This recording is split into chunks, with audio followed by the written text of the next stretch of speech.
प्यारे आका सल्लल्लाहु तआला अलैहि वसल्लम के प्यारे दीवानों, दुनिया के इंसानों ने ये महसूस किया कि आज का इंसान इसलिए परेशान है कि बेरोजगारी बढ़ रही है, महंगाई बढ़ रही है, बीमारियां बढ़ रही हैं और भी बहुत सारे ऐसे फैक्टर हैं जिसकी बुनियाद पर आज का इंसान परेशान है। कभी इंसान मुस्तकबिल के बारे में सोचकर परेशान होता है कि आगे क्या होगा, कहीं थर्ड वर्ल्ड वॉर हो गई तो क्या होगा, महंगाई आसमान को मजीद छूने लगेगी तो क्या होगा। लेकिन कुछ लोग ऐसे भी हैं जिनके पास दौलत का अंबार मौजूद है, लेकिन उसके बावजूद उनकी परेशानियां कम नहीं होती और वो भी अपने बिस्तर पर चैन की नींद सोने की बजाय करवटें लेते दिखाई देते हैं। कुछ लोग ऐसे हैं जिनके पास इल्म इस हद तक ज्यादा है कि अपने इल्म से पूरी दुनिया को मुनव्वर करने की कोशिश करते हैं और नई नई इजादात के जरिए बहुत सारे मामलात जो घंटों में तय होने वाले होते हैं उन्हें सेकंड में तय कराने की कोशिश कर रहे हैं। लेकिन फिर भी हम देख रहे हैं कि दानिशवराने कौम व मिल्लत उनकी जिंदगी के अंदर भी परेशानी दिखाई देती है और वो भी उलझे उलझे, बुझे बुझे और परेशान दिखाई देते हैं। सबसे ज्यादा परेशान दुनिया के वो ममालिक हैं और उन ममालिक के बाशिंदे हैं जिन्होंने साइंस और टेक्नोलॉजी के अंदर बहुत बड़ा कारनामा अंजाम दिया और आज दुनिया के लिए बहुत सारी जदीद सहूलतें उन्होंने फराहम की, जिसे हम वेस्टर्न वर्ल्ड के नाम से जानते हैं और जिन्हें हम तरक्की याफ्ता और तालीम याफ्ता समझते हैं। अगर पूरी दुनिया का सर्वे किया जाए तो सबसे ज्यादा गरीब ममालिक में रहने वाले खुदकुशी करते दिखाई नहीं देंगे। मगरिबी ममालिक में रहने वाले लोग खुदकुशी भी करते हुए नजर आएंगे और स्ट्रेस के अंदर भी दिखाई देंगे। वहां की लाइफ स्टाइल, वहां का लिविंग स्टैंडर्ड, वहां के पैसों की कीमत गरीब ममालिक के मुकाबले में कई गुना ज्यादा होने के बावजूद वो भी परेशान दिखाई देते हैं और उनकी जिंदगी के अंदर सुकून दूर तक नहीं दिखाई देता। साहिब इख्तिदार की जिंदगी को देख लीजिए तो इख्तिदार की कुर्सी पर बैठने वाला इंसान भी बेकरारी की दहलीज ही पर नहीं बल्कि बेकरारी की वादियों में भटकता हुआ दिखाई देता है और उसकी जिंदगी में भी हर पल ये टेंशन रहता है कि पता नहीं कहीं से मेरे साथ कोई मामला न हो जाएगा। पूरी दुनिया के अंदर एक बेचैनी का माहौल मौजूद है, पूरी दुनिया के अंदर एक बेकरारी का समा मौजूद है। कोई ऐसा नहीं जिसकी जिंदगी के अंदर सुकून नजर आता हो, इल्ला माशाअल्लाह हर इंसान, हर कैटेगरी का इंसान बेचैन दिखाई देता है, बेकरार दिखाई देता है। अब इस बेकरारी की वजह क्या है, इस परेशानी का सबब क्या है? तो आज उस बेकरारी की वजह और उस बेकरारी का इलाज, उस परेशानी की वजह और उस परेशानी का इलाज मुख्तसर से वक्त में कुरान और हदीस की रोशनी में पहुंचाने की कोशिश करूंगा। अल्लाह रब्बुल इज्जत मुझे हक कहने और आप सबको हक सुनने की तौफीक अता फरमाए। सबसे पहले तो आप अपने वजूद के बारे में गौर करें। हमारा वजूद दो चीजों से बना है, एक है जिस्म और एक है रूह। जिस्म और रूह से हमारा वजूद कायम है, हम जिंदा हैं, हम इंसान हैं। जैसे ही जिस्म से रूह का रिश्ता टूट जाता है, नाम बदल जाता है। इस मुर्दे को उठाओ, इस मैयत को उठाओ, कोई नहीं कहता इस इंसान को उठाओ। जिस्म से रूह का रिश्ता टूटा कि नाम बदल गया, इंसान किसी किस्म का, किसी काम का नहीं रह गया।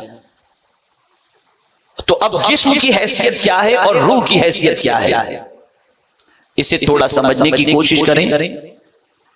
कुरान मुक़द्दस में अल्लाह अज़्ज़ व जल्ल ने फरमाया अल्लाहु खालिक़ु कुल्ली शै, हर चीज को पैदा करने वाला अल्लाह है। तख्लीक का जहां ताल्लुक होता है और पैदा करने की जहां बात आती है, आलमे खल्क की जब बात आती है, तो ये नुक्ता हमेशा के लिए जहन में रखें कि आलमे खल्क से मुराद यकबारगी किसी चीज का वजूद नहीं, बतदरीज किसी चीज को तैयार करना और पैदा करना, उसे कहते हैं आलमे खल्क। इंसान को अल्लाह ने पैदा किया, लेकिन बस यूं ही पैदा नहीं हुआ, बल्कि नुत्फा, खून, गोश्त, हड्डी, बाद में उसकी जिंदगी के 4 माह गुजरे, फिर उसके अंदर रूह फूंकी जाती है।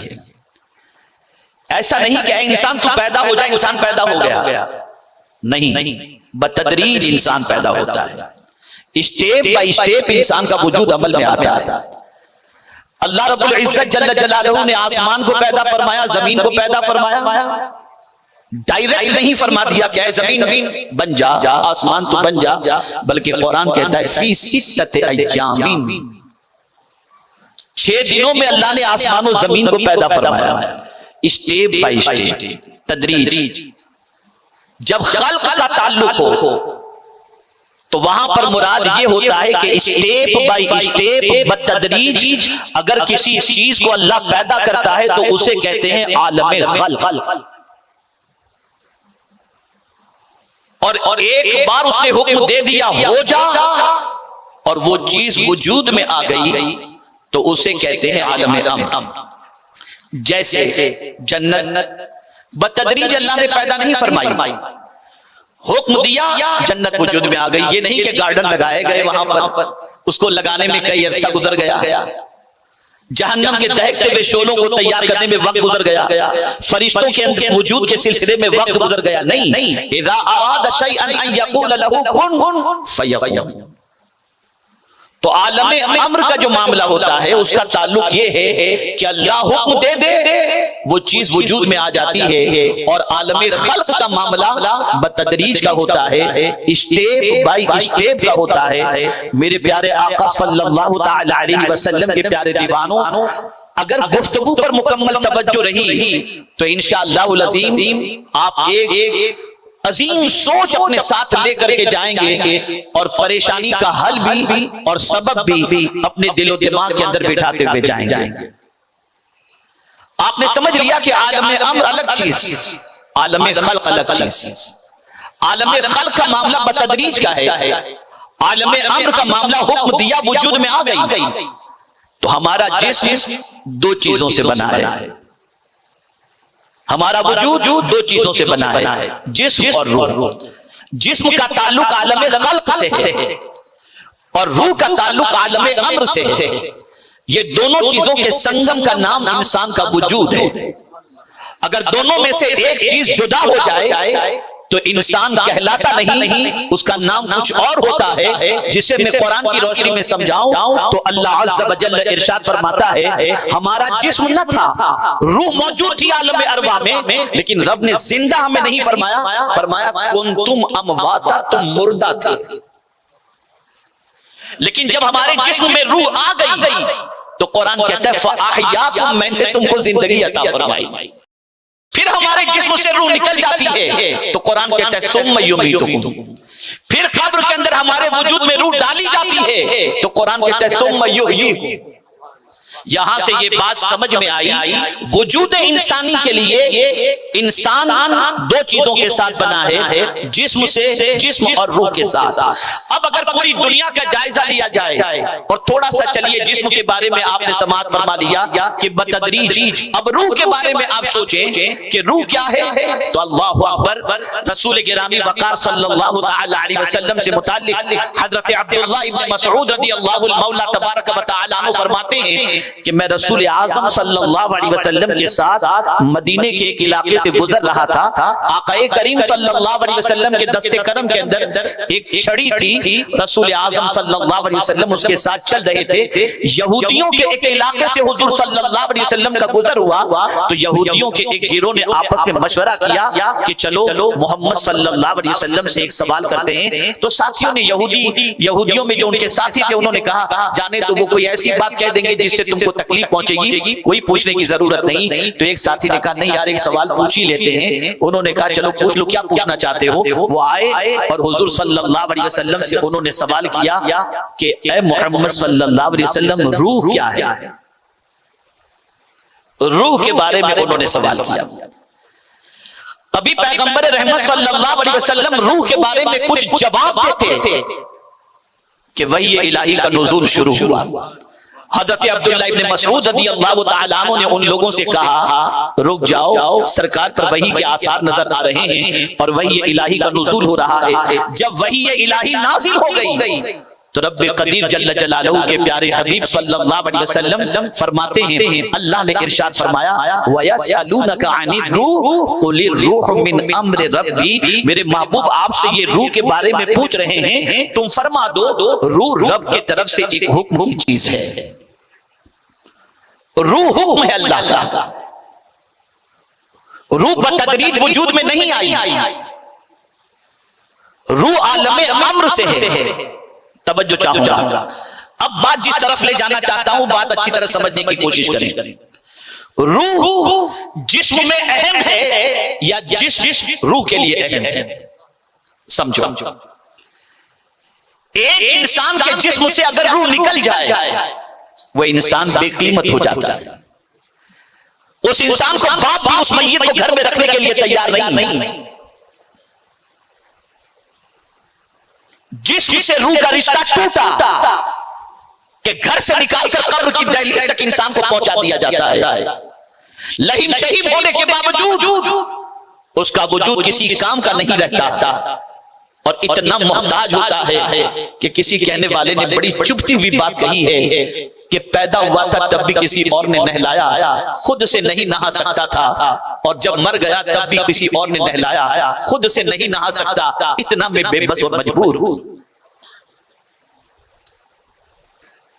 जब तक इंसान के जिस्म के अंदर रूह है इंसान बाकीमत है। इंसान से जिस्म, इंसान के जिस्म से रूह का रिश्ता टूटा कि इतना मोहताज कि जैसे हिलाओ वो हिलता है, जैसे बिठाओ वो बैठता है, जैसे सुलाओ वो सोता है, ले जाकर दफन कर दो कुछ बोलने के लिए तैयार ही नहीं। पता चला जिस्म सब कुछ नहीं, रूह सब कुछ है। जिस्म सब कुछ नहीं, रूह सब कुछ है।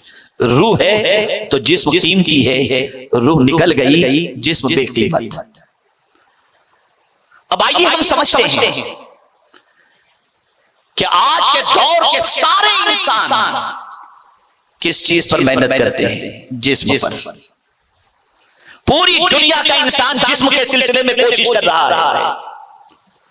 जिस्म को संवारने की कोशिश, जिस्म को बेहतर बनाने की कोशिश, जिस्म को ताकतवर बनाने की कोशिश, जिस्म को आराम पहुंचाने की कोशिश, जिस्म को सेहतमंद रखने की कोशिश, जिस्म को खूबसूरत बनाने की कोशिश।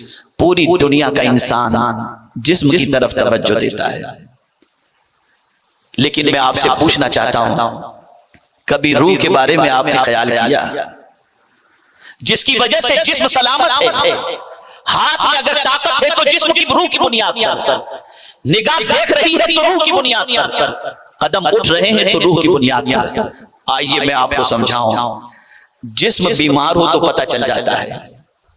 सर में दर्द हो फौरन डोलो लेकर खा लेंगे कि सर का दर्द ठीक हो जाए। आंख से दूर का नहीं दिखाई देता, फौरन जाते हैं नंबर चेक करवाने के लिए। जब नंबर वाले चश्मे आ जाते हैं, पहन लेते हैं, दूर का दिखना शुरू हो जाता है, पता चला हमारा इलाज हो गया। पता चला दूर का नजर ना आए तो आंखें कमजोर है, महसूस कर लेते हैं। इसी तरीके से जिस्म के अंदर अगर हरारत मौजूद है तो हम समझ जाते हैं कि हमें बुखार है। अगर खुदा न खास्ता चलते चलते हमारे किसी जिस्म के हिस्से के अंदर अल्लाह न करे पैरालिसिस का अटैक हो जाए तो महसूस होता है हमारा जिस्म बीमार है। नाक बहने लग जाए तो समझ में आ जाता है हमें सर्दी हो गई है। खांसी होती है तो समझ में आ जाता है कि हमें तकलीफ हो रही है, हमारा जिस्म बीमार है। पता चला जिस्म बीमार होता है तो पता चल जाता है। फिर क्या बीमार जिस्म को लेकर हम चलते हैं या इलाज करवाते हैं? मुझे जवाब चाहिए, सबका जवाब चाहिए। इलाज करवाते हैं।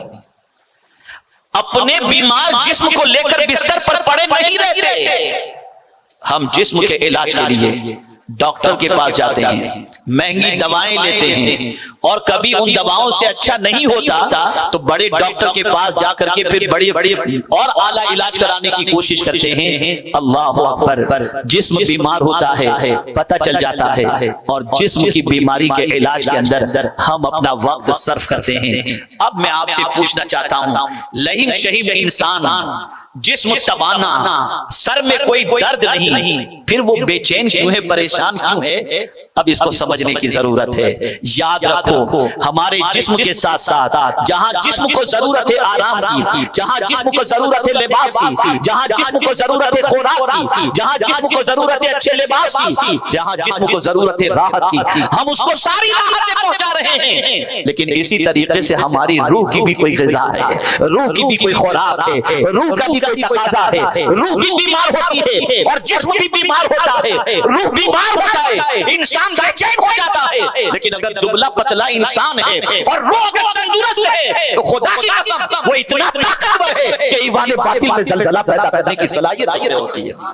आज रूह बीमार हो गई। दुनिया का इंसान इसलिए परेशान है कि जिस्म को तो ग़िज़ा दे रहा है, आत्मा को ग़िज़ा नहीं दे रहा, रूह को ग़िज़ा नहीं दे रहा, रूह को उसकी खुराक नहीं पहुंचा रहा। अब आइए, सर में दर्द हो तो पता चलता है कि जिस्म बीमार है, रूह बीमार है कैसे पता चले? रूह बीमार है कैसे पता चले? आइए मैं आपको बताऊं। जब अल्लाह का कलाम सुनना अच्छा न लगे तो समझ लेना रूह बीमार है। जब नमाज हमारे ऊपर बोझ बन जाए तो समझ लेना कि रूह बीमार है। जब कुरान सुनना हमारे लिए गिरा हो जाए तो समझ लेना रूह बीमार है। जब गुनाह करना हमारे लिए आसान हो जाए तो समझ लेना रूह बीमार है। जब अल्लाह अज़्ज़ा व जल्ल की नाफरमानी करने में कोई झिझक महसूस न हो तो समझ लेना कि रूह बीमार है।